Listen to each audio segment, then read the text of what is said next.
প্রিয় শিক্ষার্থী বন্ধুরা, তোমাদের কিজ লার্নিং এর পক্ষ থেকে স্বাগত জানাই। আজকের এই ভিডিওতে 2022 সালের এসএসসি পরীক্ষা অংশগ্রহণকারী শিক্ষার্থীদের ঢাকা বোর্ডের বাংলাদেশের ইতিহাস ও বিশ্ব সভ্যতা প্রশ্নের সমাধানটি করে দিচ্ছি। এমসিকিউ প্রশ্নের সমাধানটি, এটি হচ্ছে সেট নাম্বার খ। যারা অন্য সেট পেয়েছো তারা অবশ্যই মিলিয়ে নেবে, কারণ তোমাদের প্রশ্ন একই প্রশ্ন আছে অন্য সেটে, কিন্তু উত্তরটা সিরিয়ালটা ভিন্ন আছে। মানে এখানে যেটা 1 নম্বর আছে সেটা তোমার অন্য সেটে 10 নম্বরেও পেতে পারো। তো তোমরা প্রশ্নটা একটু মিলিয়ে নিবে।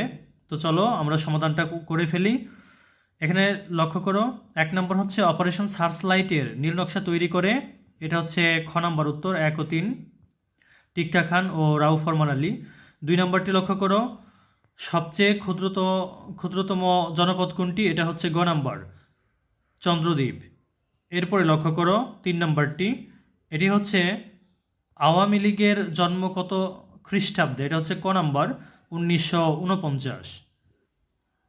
এরপর 4 নম্বরটি লক্ষ্য করো, বাংলাদেশের প্রথম প্রধানমন্ত্রী কে ছিলেন, এটা হচ্ছে খ নম্বর তাজউদ্দিন আহমেদ। 5 নম্বরটি লক্ষ্য করো, ইতিহাসে ত্রিশক্তি সংঘর্ষ হয়েছিল কেন, এটা হচ্ছে খ নম্বর।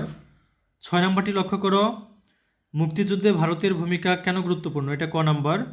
7 নম্বরটি লক্ষ্য করো, এটি হচ্ছে জাতীয় পতাকার সম্মান রক্ষা করা, এটা হচ্ছে সবগুলো 1, 2 ও 3। এরপরে তোমরা 8 নম্বরটি লক্ষ্য করো, সর্বদলীয় ছাত্র সংগ্রাম পরিষদ কোথায় গঠন করা হয়, এটা হচ্ছে ক নম্বর ঢাকা বিশ্ববিদ্যালয়। 9 নম্বরটি লক্ষ্য করো, ধর্মপাল কত বছর রাজত্ব করেন, 40 বছর, খ নম্বর। এরপরে 10 নম্বরটি লক্ষ্য করো, এটি হচ্ছে পূর্ব বাংলার মুসলমান সম্প্রদায় বঙ্গবন্ধুর প্রতি অখণ্ড সমর্থন প্রদান করে যে কারণে, এটা হচ্ছে 1, 2 ও 3। 11 নম্বরটি লক্ষ্য করো, ইউনেস্কো আন্তর্জাতিক মাতৃভাষা দিবস ঘোষণা করে কোন আন্দোলনকে কেন্দ্র করে, এটা হচ্ছে গ নম্বর ভাষা আন্দোলন। এরপরে লক্ষ্য করো 12 নম্বরটি, এরকম একটা অনুচ্ছেদ দেওয়া আছে, লক্ষ্য করো এই ভাষা আন্দোলন নিয়ে, এটা হচ্ছে ঘ নম্বর। এরপরে পরবর্তী পৃষ্ঠাতে চলো।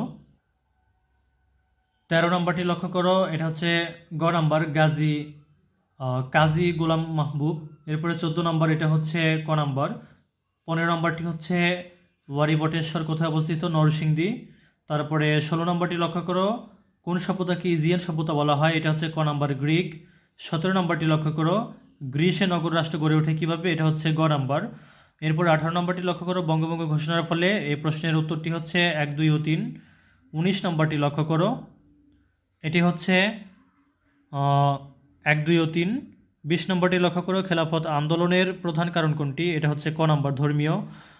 21 নম্বরটি লক্ষ্য করো, ইতিহাস শব্দের অর্থ কী, এটা হচ্ছে সত্যানুসন্ধান, ঘ নম্বর। এরপরে 22 নম্বরটি লক্ষ্য করো, এটি হচ্ছে খ নম্বর মুস্তফা আলী কুদ্দুস। 23 নম্বরটি লক্ষ্য করো, এটি হচ্ছে লোকালয়, জনপদ শব্দটির অর্থ লোকালয়। এরপরে 24 নম্বরটি লক্ষ্য করো, এটা হচ্ছে খ নম্বর জাতীয় চেতনার বিকাশ।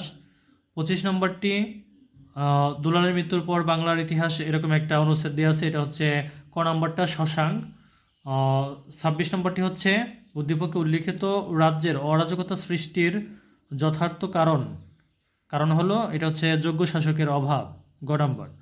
এরপরে 27 নম্বরটি লক্ষ্য করো, রোমনগরী প্রতিষ্ঠাতাকে, এটা হচ্ছে রোমিউলাস, ক নম্বর। এরপর 28 নম্বরটি লক্ষ্য করো, এটা হচ্ছে পাকিস্তান রাষ্ট্র জন্ম হয় কোন তারিখে, এটা হচ্ছে 14 আগস্ট 1947 সালের। তারপরে 29 নম্বরটি লক্ষ্য করো, এটা হচ্ছে মিশরের সবথেকে বড় পিরামিড হচ্ছে ফারাও খুফুর। 30 নম্বরটি লক্ষ্য করো, এটা হচ্ছে গ নম্বর 2 ও 3। তো প্রিয় শিক্ষার্থী বন্ধুরা, তোমরা ভিডিওটা ভালো লাগলে অবশ্যই শেয়ার করে দিবে। ধন্যবাদ সবাইকে সাথে থাকার জন্যে।